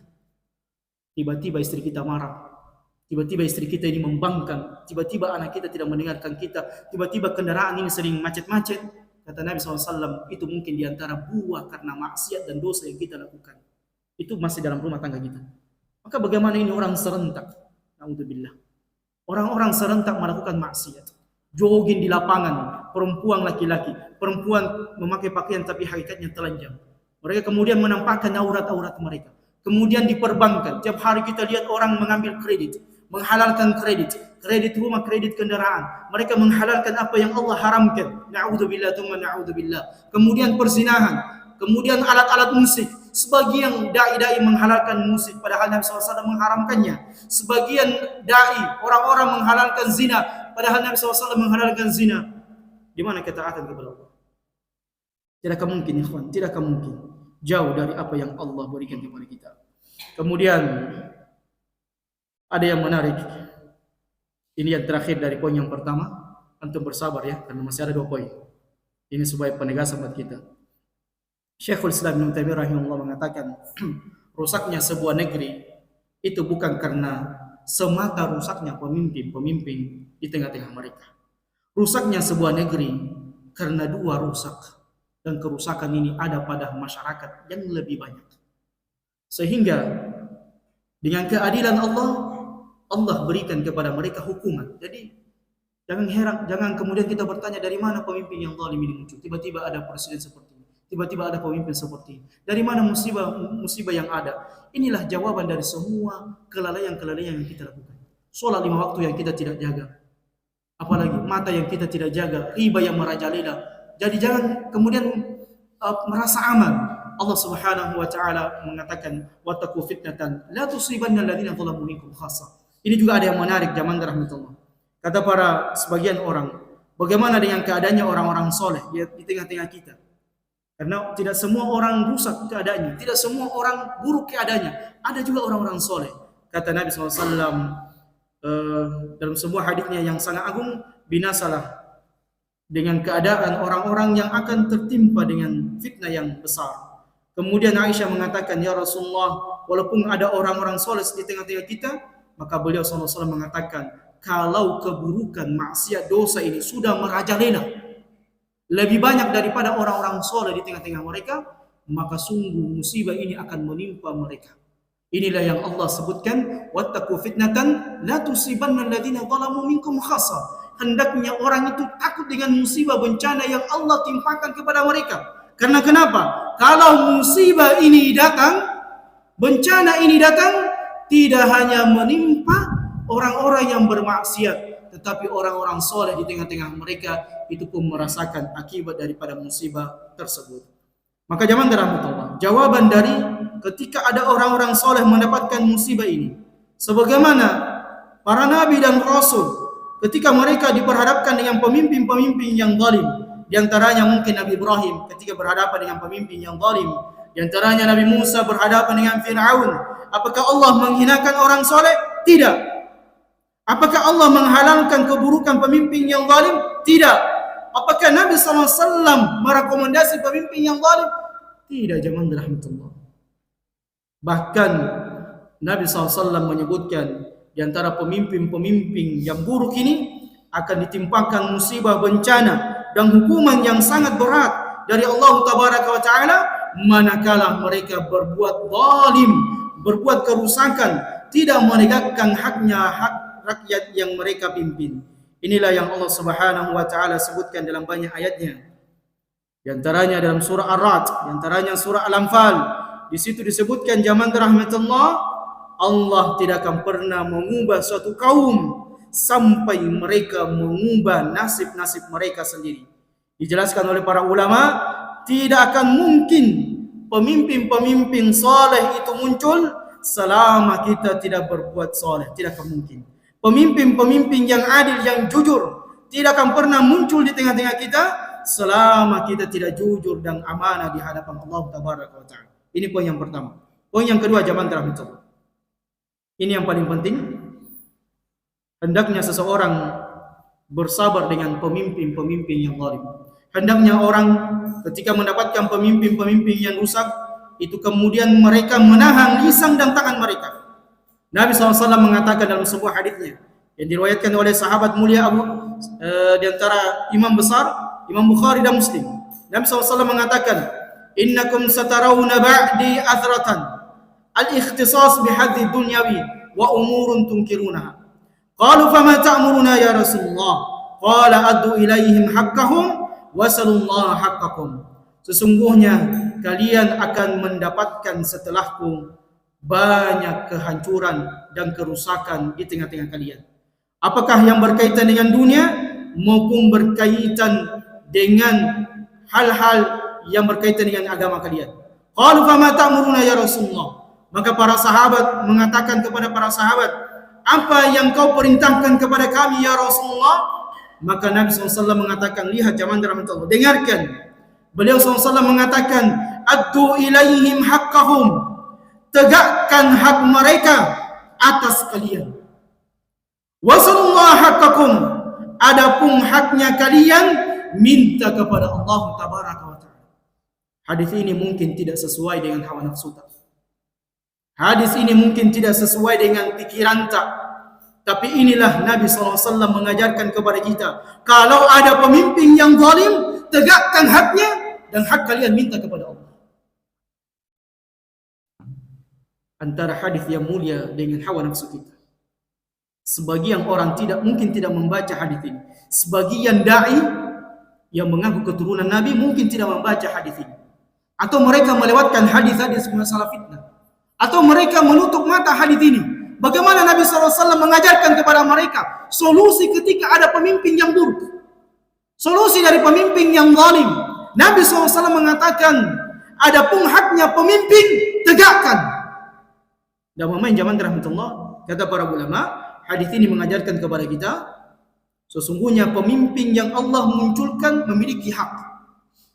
Apakah yang fajir maupun yang soleh, apakah yang suka berbuat kerusakan, membuat kezaliman, atau yang taat kepada Allah. Yang jelasnya pemimpin punya hak.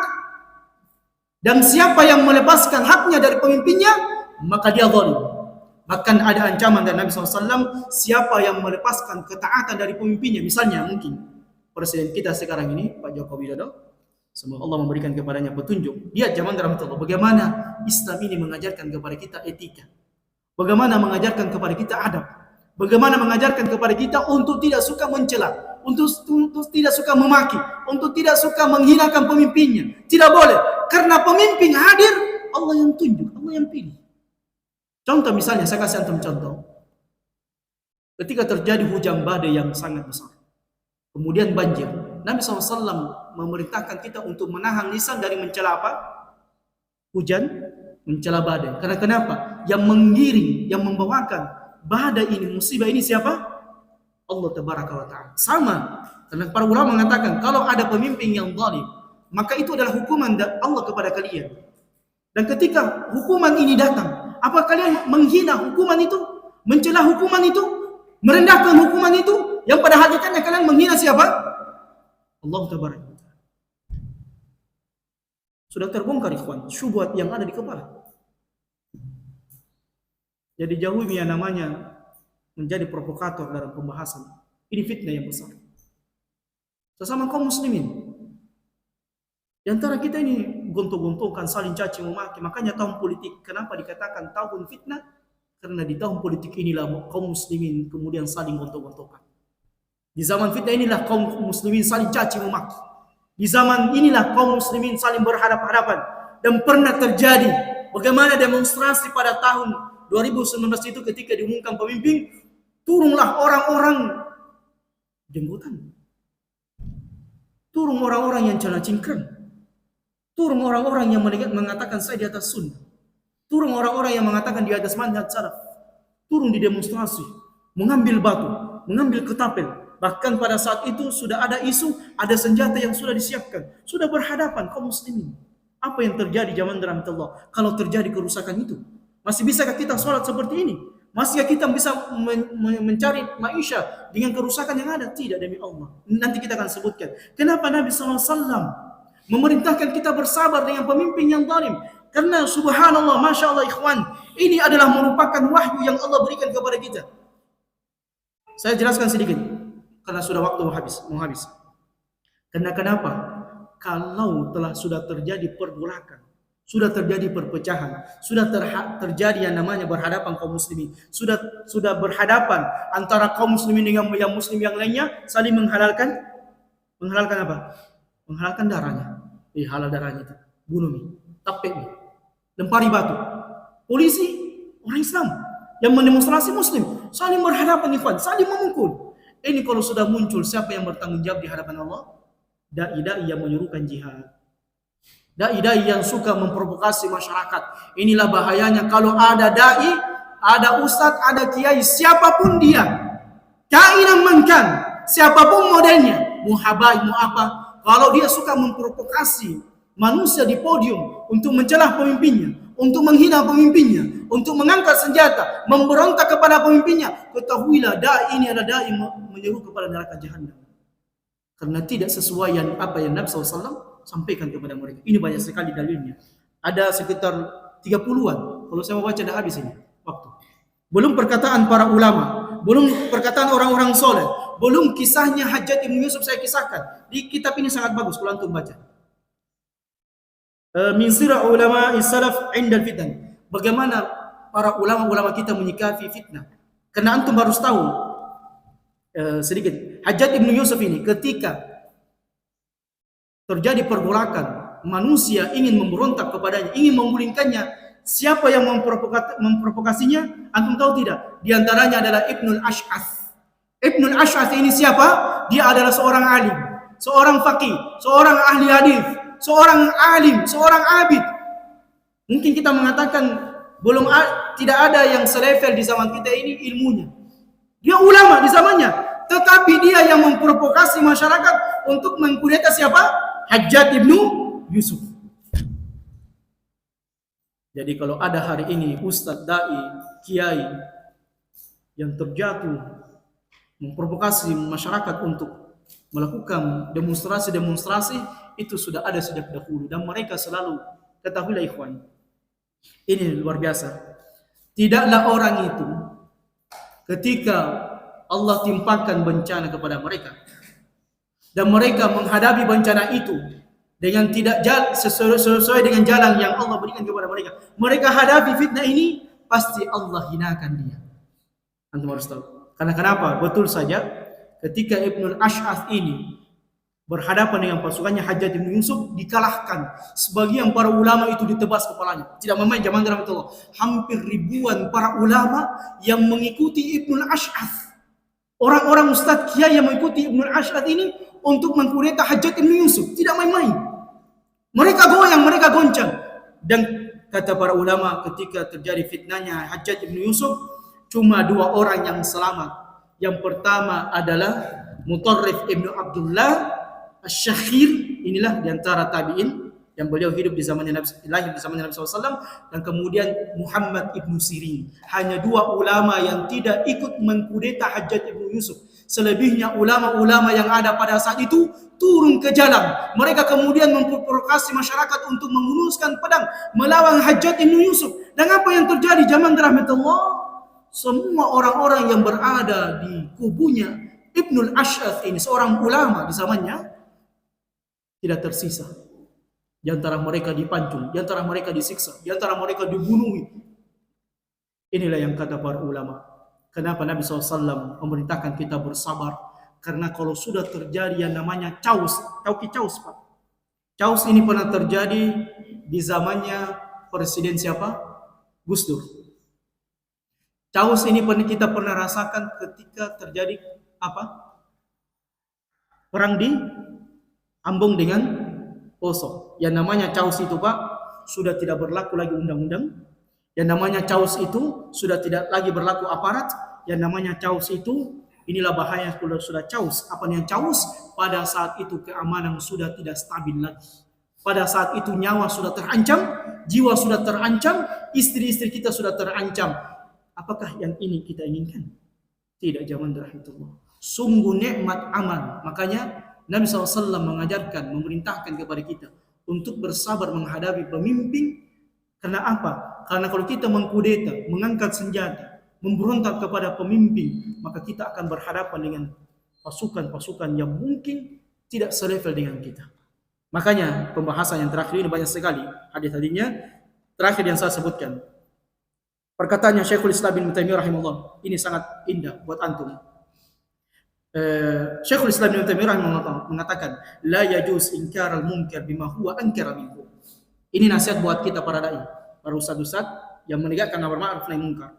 Tidak boleh seseorang itu mengingkari kemungkaran, tetapi apa yang dia lakukan, kemungkaran lebih besar muncul di hadapan mereka. Apa artinya?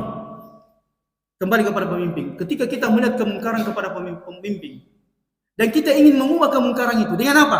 Memberontak, mengangkat senjata, maka lihat, timbang dengan seksama. Ketika kita memberontak, mengkudeta pemimpin, maka apabila kerusakannya lebih besar, maka ini haram hukumnya, zaman rahmatullah. Tidak boleh. Ini kaidah yang sangat luar biasa. Tidak boleh mencegah kemungkaran dengan melahirkan kemungkaran yang lebih besar. Tidak boleh, haram hukumnya. Kemudian, walihada haramal khuruju ala walatul umur bisayf. Oleh karenanya diharamkan, tidak boleh orang itu serampangan berani untuk keluar dari pemimpin dengan mengangkat senjata-senjata mereka. Tidak boleh. Jadi mulai hari ini saya nasihatkan ikhwan, kalau ada provokasi-provokasi di media sosial, antum tidak usah ikut nimbrung. Nasihat buat anak, buat kita semuanya, perpolitikan ini semakin panas menjelang pemilu. Hoax akan disebarkan. Ingat, provokator-provokator itu akan menjalankan aksinya. Kita tidak tahu provokator dari dalam negeri atau luar negeri yang ingin menghancurkan negeri kita ini, menghancurkan sesama bangsa. Dan memang salah satu taktik untuk menghancurkan negeri kaum muslimin adalah apa? Membuat di antara mereka saling bergontok-gontokan, saling bermusuhan di antara mereka. Mereka saling bunuh-membunuh. Jangan terprovokasi. Dan nasihat buat anak, buat kita semuanya. Nah, inilah yang terakhir adalah ketika terjadi yang namanya seperti ini, kembali memperbaiki diri. Kembali memperbaiki diri kita. Kembali menghisap, mengintrospeksi apa yang telah kita lakukan. Kembali beristighfar dan bertobat kepada Allah. Dan inilah yang seharusnya dilakukan oleh para dai-dai, para ustaz-ustaz. Mereka kemudian di podium-podium, di mimbar-mimbar yang agung ini, yang mulia ini, seperti ceramah-ceramah seperti ini, mereka menyampaikan untuk memperbaiki diri-diri mereka, menasihatkan kepada umat untuk kembali kepada Quran dan Sunnah, meninggalkan kesyirikan. Lihat zaman rahmatullah, betapa banyak orang melakukan kesyirikan. Allah yang menciptakan mereka, Allah yang memberikan mereka rezeki. Bersamaan dengan itu mereka berpaling melakukan kesyirikan, yang kecil maupun yang besar, yang nampak maupun tersembunyi. Lihat maksiat-maksiat di pasar. Lihat kalau kita sebentar keluar di masjid ini, kita melihat ada orang sementara jogging tidak sholat subuh, sementara orang lari-lari tidak sholat subuh, tidak ada merasa bersalahnya. Coba lihat zaman rahmatullah, kita mungkin mengatakan ini pemimpin kok tidak ada anunya, tidak ada respeknya dengan rakyatnya, tidak merasa bersalah dengan apa yang dia lakukan. Ya, karena mungkin kita mengatakan pelongo-pelongo tidak kayak tidak nyambung begitu. Itulah kita. Pelongo-pelongo kalau panggilan azan, seolah-olah tidak mendengarkan suara azan. Ada duit untuk disedekahkan, ada infak yang harus dikeluarkan, kita tidak keluarkan. Kewajiban-kewajiban istri kepada suaminya. Lihat zaman rahmatullah, tidak usah kita berkuar-kuar begini begitu, karena pemimpin itu adalah gambaran dia. Tidak jauh beda dengan karakter kita. Masya Allah ikhwan. Terakhir, Nabi SAW ketika dalam perkara ini fitnah seperti ini, yang pertama kata para ulama, tidak usah ikut nimbrung. Perbanyak saja istighfar dan taubat, menyampaikan kebaikan-kebaikan, mengajak manusia. Kalau mau ke pemimpin yang baik, jadi ke orang baik. Kalau mau ke pemimpin yang jujur, jadi ke orang jujur. Kalau mau ke pemimpin yang soleh, solehkan diri Anda. Kalau Anda ingin pemimpin yang taat, taat kepada Allah. Jadi tidak usah menkibar ke lain. Ada di antara suami istri, Pak. Saya baca kemarin berita, cerai karena beda pilihan. Satu mau pilih nomor satu pilih nomor dua. Naudzubillah. Diceraikan suaminya karena berbeda pilihan, Ji. Ya, zaman dalam betapa konyolnya kita dalam menjalankan apa-apa yang dalam kaidah-kaidah kehidupan ini. Kemudian yang kedua, Nabi SAW mengatakan, "Badiru bil a'mali fitanan, ka qita'il lail muslim, yusbihu rajul mu'mina wa yumshi kafiran wa yumshi mu'mina wa yusbihu kafir, yabi'u dinahu bi'aradi min dunya." Ketahuilah zaman rahmatullah, ujung-ujungnya perpolitikan ini persoalan apa? Persoalan ini. Jadi politik ini ikhwan, khususnya di negara kita, tidak ada kawan sejati, tidak ada musuh sejati. Buktinya yang kemarin kawan, sekarang jadi musuh. Yang kemarin jadi musuh, jadi kawan. Kenapa zaman rahmatullah? Orang dahulu kemarin mencela si fulan, hari ini membela si fulan. Kemarin membela si fulan, hari ini mencaci si fulan. Kemarin menyanjung-nyanjung si fulan. Bahkan ada 3 periode dan seterusnya. Dibela-bela sampai mati-matian. Hari ini mereka menyikatnya, hari ini mereka mencacinya, memboikotnya. Hati mereka kemudian terpecah belah. Kenapa zaman Rasulullah? Ujung-ujungnya apa? Ini sebenarnya. Nabi SAW dalam sebuah hadisnya mengatakan, Subhanallah ma anzalallah fil khazain. Subhanallah ma anzalallah fil fitan. Maha suci Allah dengan apa yang Allah berikan kepada mereka harta-harta. Maha suci Allah dengan fitnah-fitnah yang terjadi di antara mereka. Kata para ulama, Nabi SAW mengaitkan fitnah dunia dengan terjadinya pergolakan. Ini terikat satu sama yang lainnya karena ujung-ujungnya orang mengejar jabatan karena ini juga persoalan perut. Orang menjadi anggota dewan, DPR, MPR, ujung-ujungnya ini fulus. Tidak ada yang lainnya zaman rahmatullah. Jadi kalau kita hari ini banyak terpukau dengan visi misinya cale-cale, cari tanah gitu, Pak. Karena dia akan muncul pada saat pemilihan. Setelahnya itu wassalamualaikum warahmatullahi wabarakatuh. Tidak ada yang lainnya, Pak. Tidak ada yang lainnya. Jadi perkara-perkara yang mereka berkelahi, perkara-perkara mereka sibukkan, yang kita juga ikut nimbrung di situ. Patolo-tolo di sini sebenarnya. Kata ini patolo-tolo. Ada tahu minyak papangan atolo. Ai sinampe pokona, tenama ki pasai di depan ta. Kita sikesu, Pak. Kita ini yang baku hantam, kita ini yang baku sikat. Padahal kalau mereka sudah jadi pemimpin, siapa kau? Siapa saya kenal kau? Padahal dulu si cera-cera dulu yang dia saya dukung, saya sumbang, saya itulah Pak zaman rahmatullah. Karena Nabi SAW menyebutkan fitnah likulli ummatin fitnah wa fitnati hadil ummah al-mal. Sesungguhnya setiap umat ini ada fitnahnya dan fitnahnya umatku ini Pak. Doi jina senda doi jina boy yang asing itu. Jadi ada orang tua masih jadi caleg suruh memilih dirinya, ada orang yang rela dan sebentar lagi rumah sakit sudah siap menampung mereka. Kenapa jamaah rahmatullah? Karena mereka bisa stres dan gila ketika mereka tidak jadi caleg. Demikianlah jamaah rahmatullah, sedikit pembahasan kita berkaitan dengan perpolitikan yang seharusnya kaum muslimin itu. Sebentar Pak, iya Masya Allah, ini sebenarnya bagus ditanyakan, ada yang bertanyakan. Dan mudah-mudahan apa yang bisa kita sebutkan yang singkat, sebenarnya banyak yang kita harus sebutkan di pembahasan ini, karena pembahasan ini memang pembahasan masalah fitnah yang terjadi. Ada walau bisa. Silakan yang bertanyakan. Menarik sekali ini. Mungkin perlu kita tambahkan sedikit waktu. Saya kesempatan bertanya supaya kita tidak terpengaruh dengan dunia medsos. Saya juga pemain medsos. Ada juga pikiran ini Ustaz juga kait juga. Dia menyatakan mengutip ayat, saya lupa ayat berapa. Apabila kita salah memilih pemimpin akan masuk neraka. Wah ini ayat apa dulu? Kalau tidak salah ya sebenarnya itu ayat dia yang ikut sama saya ini sebenarnya artinya ayat dia yang ikut sama saya. Habis diartikan apabila kita salah memilih pemimpin akan masuk kekal dalam neraka. Bagaimana ini kita?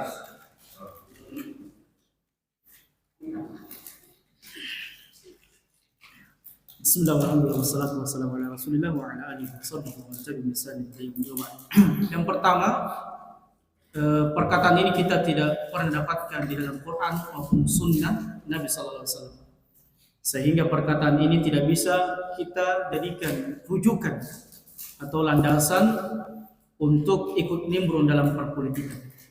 Kemudian yang kedua, kalau kita melihat bagaimana terjadi kepemimpinan di zamannya Abu Bakar, di zamannya Umar, di zamannya Utsman, Ali dan khalifah-khalifah yang lainnya, maka kita mendapatkan yang memilih mereka adalah orang-orang soleh di antara mereka. Yang memilih mereka untuk berbaiat kepada mereka adalah orang-orang di antara orang-orang yang baik, orang-orang yang mengerti pemerintahan. Seperti ketika Abu Bakar di baiat menjadi khalifah, maka di situ tampillah sahabat-sahabat mulia Umar, Utsman, Ali, Talha, Zubair dan sahabat-sahabat mulia yang lainnya, yang kemudian mereka sepakat Abu Bakarlah yang memimpin kita. Yang kata para ulama, memilih pemimpin bukan kewenangannya semua manusia. Karena kalau menjadi wewenangnya semua manusia, maka inilah yang terjadi. Apa yang terjadi? Maka banyak di tengah kita di zaman sekarang ini orang-orang yang tidak mengerti kepemimpinan itu memilih pemimpin. Siapa yang akan menjadi pemimpin mereka? Bahkan kalau ditanya, kenapa kau pilih nomor 1? Kadang dia pelongo-pelongo. Saya juga tidak tahu. Saya tadi dikasih uang 100.000 satu amplop, kemudian dikasih sembako, makanya saya pilih dia. Coba Pak, tanya kalau orang nanti pemilihan itu ada namanya serangan. Nah, itu Pak. Jadi susah kita mau dipilihkan pemimpin yang jujur amanah karena subuh-subuh ini disuruh maki buat dosa. Tidak diambil Ustaz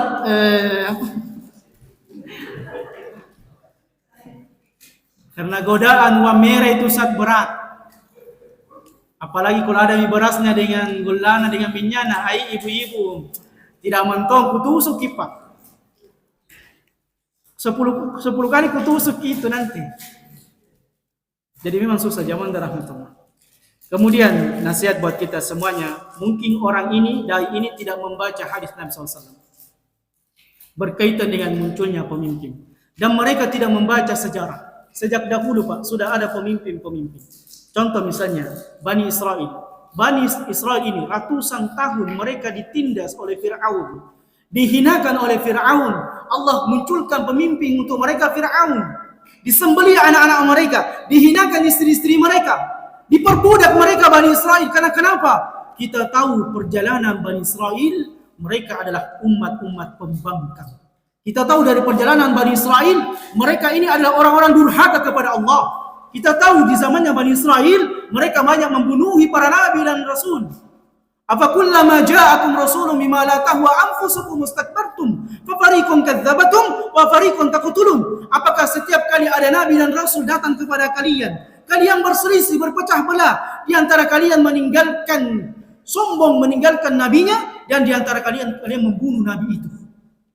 Makanya tidak salah Allah pilihkan Fir'aun untuk Bani Israel karena pembangkangan mereka, karena kerusakan akidah mereka, karena mereka kata Allah, mereka menjual ayat-ayat Allah untuk mencari dunia. Jadi zaman rahmatullah, kalau ada orang berbicara ini dan itu, perkataan siapa yang kita dengarkan? Kalau ada orang mengatakan ini dan itu tentang syubhat perpolitikan ini, maka wahyu yang mana kita jalankan? Makanya zaman rahmatullah, inilah yang dinasihatkan para ulama ketika terjadi fitnah, bencana, perselisihan, gontok-gontokan seperti ini.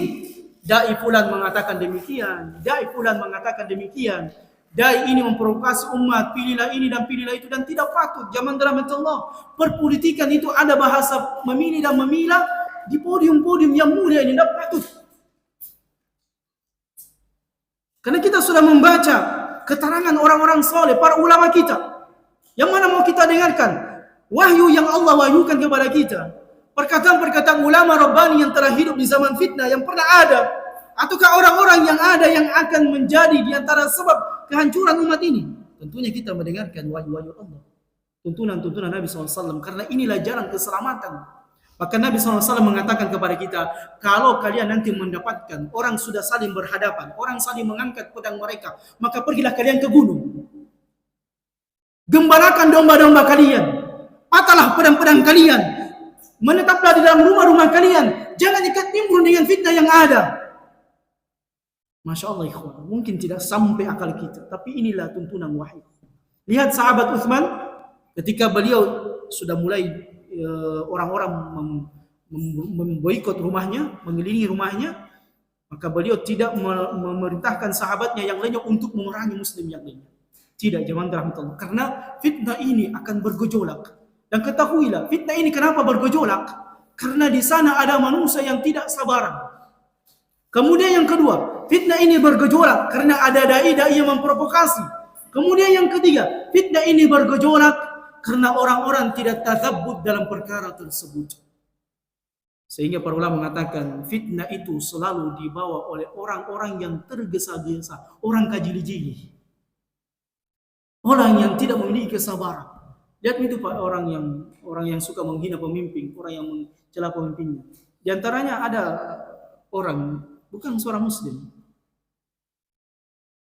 RR namanya, tidak usah saya sebutkan. Yang sekarang ini dia bukan seorang muslim, Pak. Dia bahkan seorang ateis, tidak ada agamanya. Yang pandai berbicara, pandai memukau orang-orang dengan bahasanya. Yang banyak orang muslim yang suka dengannya. Banyak orang muslim yang gemar mengikuti bahasanya. Dan di mana orang ini suka mencela pemimpin kaum muslimin. Ikut nimbrung orang muslim mencelanya, menghina tidak boleh. Nabi SAW melarang kita suka mencela, memaki, tidak boleh, zaman dalam itu. Bahkan Nabi SAW mengatakan, adapun haknya kalian tunaikan, sementara haknya kalian minta kepada Allah. Nabi SAW melarang kita untuk suka mencela, menghina pemimpin, tidak boleh. Andaikan pemimpin ini muncul, maka dia muncul dengan izin Allah, dengan takdir Allah. Dan kalau muncul dengan takdir dan izin Allah, mungkin kita mengatakan inilah hukuman. Sebagaimana Bani Israel mengatakan, ya Rabb, kami di dunia dengan engkau di langit. Bagaimana kami tahu engkau ridho kepada kami atau engkau marah dengan kami? Kata Allah, kalau saya ridho kepadamu, saya akan berikan pemimpin yang baik. Dan kalau saya murka kepadamu, maka saya akan berikan pemimpin buruk kepadamu. Bahkan Nabi SAW mengatakan, siapa yang melepaskan baiat dari pemimpin, ingat zaman rahmatullah, kalau ada hari ini orang yang mengatakan, pemimpin saya bukan si fulan, saya tidak menganggapnya pemimpin, maka Nabi SAW mengatakan siapa yang melepaskan baiat dari pemimpinnya, maka mata maitatan jahiliyah. Sungguh dia telah mati, kalau nanti dia mati dalam keadaan matinya orang jahiliyah. Hati-hati ikhwan. Ini penegasan dari Nabi SAW. Jangankan pemimpin muslim yang kita masih membelanya, orang kafir saja. Antum harus tahu orang kafir. Kafir zimmi, kafir mu'ahadan, kafir musta'manan. 3 kafir ini tidak boleh dibunuhi. Bahkan Nabi SAW mengatakan siapa yang menyakiti kafir zimmi, siapa yang mengambil haknya kafir zimmi, maka saya nanti pada hari kiamat menjadi musuhnya. Ini nasihat kepada, warning kepada siapa? Kaum muslimin. Maka bagaimana lagi dengan pemimpin yang masih muslim? Para sahabat ketika mendengarkan, kelak nanti kalian akan dipimpin seorang pemimpin yang bengis, pemimpin yang zalim, pemimpin yang banyak menumpahkan darah. Hati-hati mereka adalah hati-hati syaitan di wujud-wujud manusia. Para sahabat mendengarkan hadis ini, ya Rasulullah, bolehkah kami mengangkat senjata kepada mereka? Bolehkah kami memerangi mereka? Tidak, kata Nabi SAW, ma'akamu fikum sholat, selama mereka mendirikan sholat. Tidak boleh, jangan. Tidak boleh. Ini nasihat dari mana? Dari Nabi sallallahu alaihi wasallam. Dan Nabi SAW menasihatkan kepada kita umatnya, kalau kita masih mengaku umatnya Nabi, kalau kita ingin mendapatkan syafaatnya Nabi SAW, adalah bagaimana mengikuti arahan beliau ketika terjadi fitnah seperti ini. Jangan ikut nimbrung. Tidak usah berkomentar ikhwan. Doakan saja. Perbaiki diri tak. Sampaikan kepada manusia di podium-podium dimanapun kita berada. Karena hari ini menjelang pemilihan semakin kencang itu memang Pak, semakin kencang. Dan banyak orang yang terprovokasi. Mau tahu nggak dia berkomen? Kata lagi bangku berkomen. Ya, penggiat media sosial hati-hati berkomen, khususnya yang sudah paham ini. Dan nanti zaman rahmatullah ya tidak sedikit kata para ulama, ini ada yang bagus. Dan terakhir mungkin. Beliau mengatakan al-fitnatu idza waqa'a ajazal al-uqala fiha an dafil sufaha. Ketika terjadi fitnah menimpa umat ini, maka tidak ada seseorang yang bisa selamat darinya kecuali orang-orang yang memiliki ketajaman akal berdasarkan Quran dan Sunnah dan sibuknya dia dengan beramal soleh. Artinya apa? Dia tidak mau ikut nimbrung dengan lisannya, dengan mencaci memakinya, apalagi dengan tangannya, apalagi dengan menyokong dengan dada. Tidak usah ikhwan. Karena kenapa? Biasanya habis perpolitikan mas kembali baik-baik itu. Yang tadinya gontok-gontokan, yang tadinya saling caci memaki, di podium-podium mereka saling mensindir, saling menghina, tahu-tahunya masuk juga di pemerintahan. Jadi jangan lagi Pak. Jadi Masya Allah, sejarah berulang Pak, sejarah berulang. Dan kalau kita ingin kembalikan posisi kaum muslimin hari ini, tidak akan pernah menjadi baik sampai mereka menjadi baik. Tidak akan menjadi pemimpin yang soleh di tengah-tengah mereka sampai mereka mensolehkan diri mereka sendiri. Dan saya ingin ulangi, kalau ada hari ini orang yang menghina pemimpinnya, mencaci pemimpinnya, kemudian mengkudeta pemimpinnya, berusaha memprovokasi manusia, maka pada hakikatnya kalau dia mati nanti, apa kata Nabi SAW? Dia mati dalam keadaan mati jahiliyah. Hati-hati ikhwan, hati-hati. Ini tidak boleh sama sekali kita kemudian terjatuh dan terprovokasi dengan media sosial yang ada. Adapun zaman rahmatullah menjelang perpolitikan ini, pemulihan ini, kita ini di tengah-tengah banyaknya kerusakan, kita banyak istighfar dan bertobat. Mudah-mudahan dengan istighfar dan taubat ini Allah pilihkan nanti pemimpin yang terbaik buat kita. Allah pilihkan yang amanah dan jujur. Mungkin ini Pak ya, artinya ya kalau ada provokasi-provokasi kita kantor saja dengan sunnah-sunnah Nabi SAW. Dan ini sebenarnya bagus. Kata para ulama, sudah seharusnya di zaman banyaknya fitnah ini, semua dalil-dalil yang berkaitan dengan fitnah itu sudah mulai disampaikan. Karena menjelang hari kiamat, bukan cuma banyaknya gempa, bencana, termasuk menjelang hari kiamat banyaknya huru hara, banyaknya orang gontok-gontokan, banyaknya orang caci maki. Makanya Nabi SAW menasihatkan ketika terjadi musim seperti ini, orang sudah mulai gontok-gontokan, maka larilah kalian ke gunung-gunung kalian, pelihara domba-domba kalian, di sanalah kalian beribadah dan tutup pintu rapat-rapat rumah kalian. Makanya kalau ada yang mau bahas politik, bilang ki afwan, lagi sibuk kan? Ada kesibukanku. Daripada kita ikut nimbrung gibah, mencaci maki, ingat lisan kita ini akan dimintai pertanggung jawabannya di hadapan Allah Jalla Jalaluhu. Masih ada pertanyaan Pak? Atau sudah cukup? Saya kira cukup zaman rahmatullah. Alhamdulillah. Iya, silakan Pak. Waalaikumsalam. Begini Ustaz, ada teman saya, kita yang di Indonesia, Bu? dia diberikan diberikan suara begini. Dia tidak pernah datang ke bilik, karena autority di banyak yang dia tidak mau memilih, saya mau. Bagaimana posisi begitu? Masya Allah. Ya.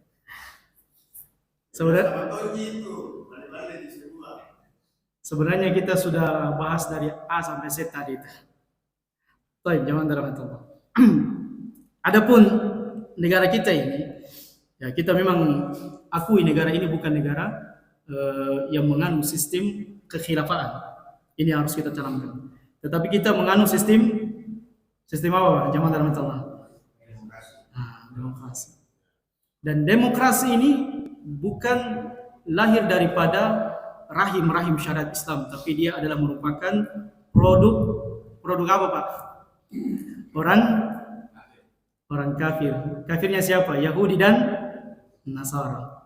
Jadi kalau kita ingin memboikot produk Yahudi, salah satu produk Yahudi dan Nasara adalah, sebenarnya ini sudah jawaban.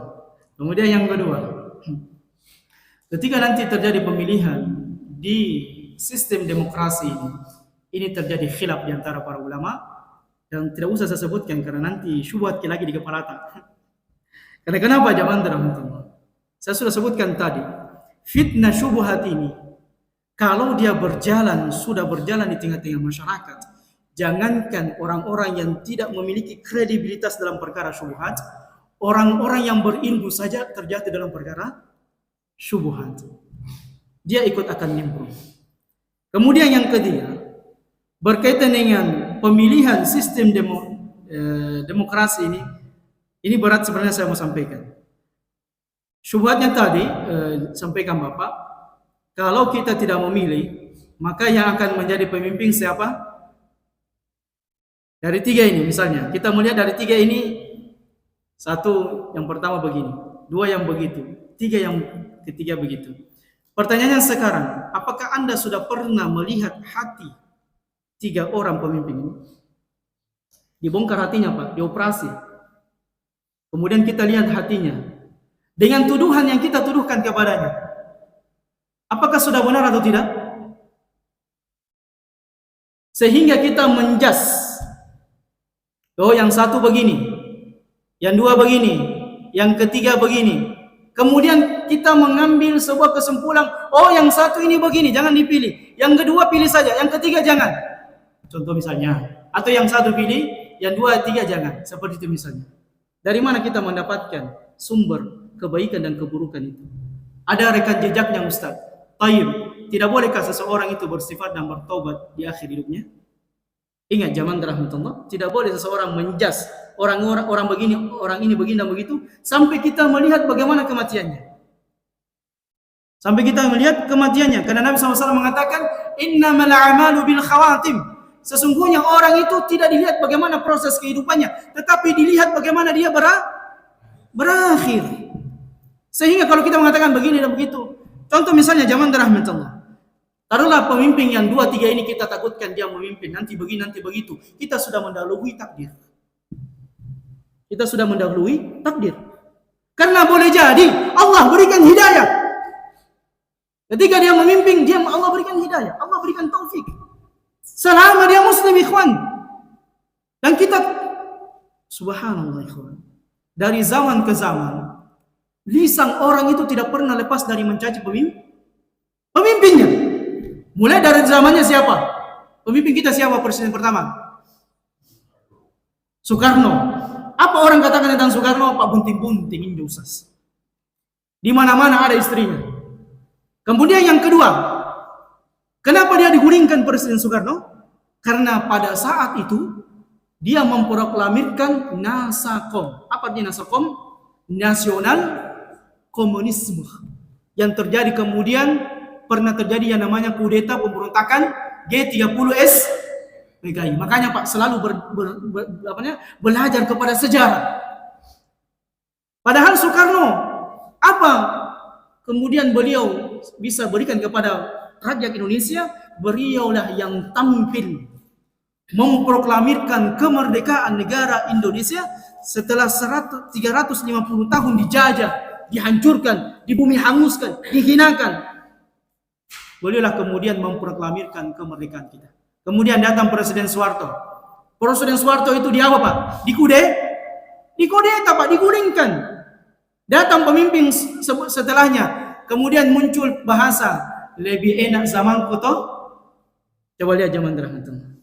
Yang hari ini, minta maaf, kalau orang ingin membandingkan Presiden Soeharto dengan Presiden sekarang, lebih banyak kemudian kesan negatif dengan Presiden sekarang. Padahal Presiden Soeharto ini, minta maaf, semoga Allah mengampuninya, itu banyak juga melakukan, mungkin kita menganggap kezaliman yang beliau lakukan. Yang jelasnya zaman rahmatullah, dari zaman ke zaman pemimpin itu tidak pernah lepas dari cacian dan makian. Tidak akan pernah zaman rahmatullah. Dan ingat, saya ingin sampaikan kepada kita, kata para ulama, ini Masya Allah Pak, saya punya teman, alumni Libya juga. Saya sebut saja mereknya, karena sudah nampak juga. Saudara kita di antara Anis Matta. Anis Matta itu di antara dulu teman kita, alumni Libya Jakarta. Dia termasuk orang pintar. Yang kemudian masuk di perpolitikan. Masya Allah Pak, dia dulu Jakarta dengan cingkrang beliau. Semoga Allah menjaga beliau dan memberikan beliau petunjuk. Dan sekarang beliau membuat partai apa lagi?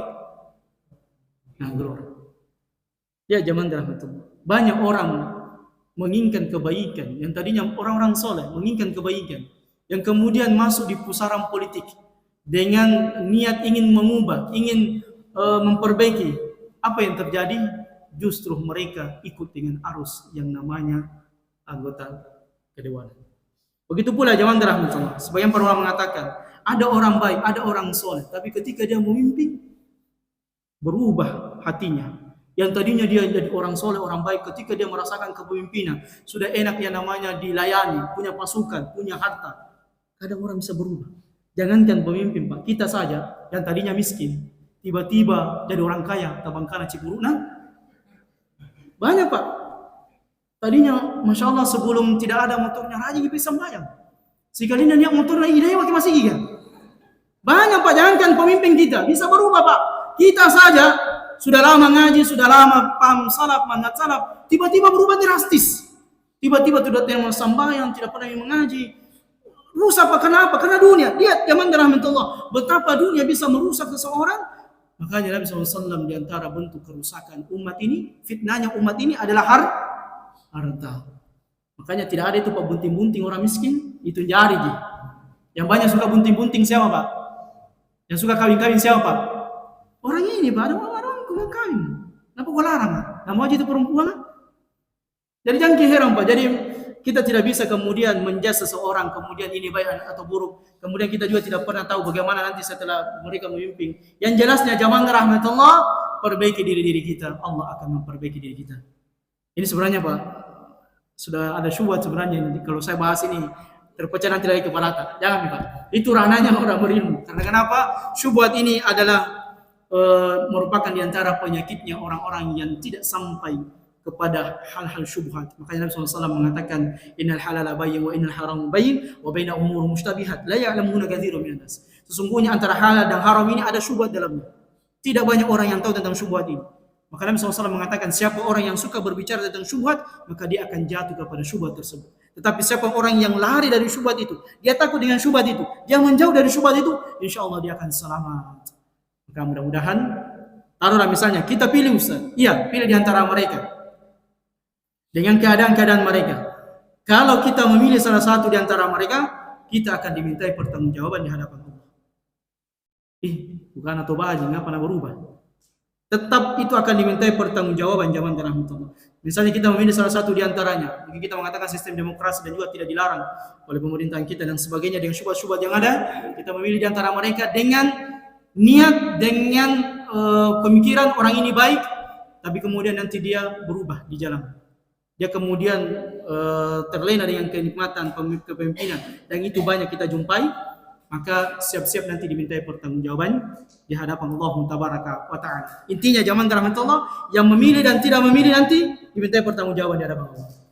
Adapun nanti bagaimananya kondisi kita ke depannya, ingat sekali lagi kembalinya, kerusakan-kerusakan yang terjadi nanti ini ke depannya itu tidak lepas dari apa yang telah kita lakukan di dunia ini. Maksiat dan dosa itulah adalah merupakan buah dari kepemimpinan yang akan terjadi. Maka siapapun nanti yang menjadi pemimpin, maka itu adalah cerminan rakyatnya, dan Allah Subhanahu wa Ta'ala Maha Adil dengan keadilan yang Allah tetapkan. Saya kira demikianlah jemaah rahmatullah, nasihat apa yang bisa kita sampaikan pada kesempatan yang berbahagia ini. Kalau mau dibahas memang bisa sampai subuh nanti. Tidak selesai-selesai, kita cukupkan dengan doa kafatul majlis. Subhanakallahumma bihamdika asyhadu an la ilaha illa anta astaghfiruka wa atubu ilaik. Wa akhiru da'wana alhamdulillahi rabbil alamin. Wassalamualaikum warahmatullahi wabarakatuh.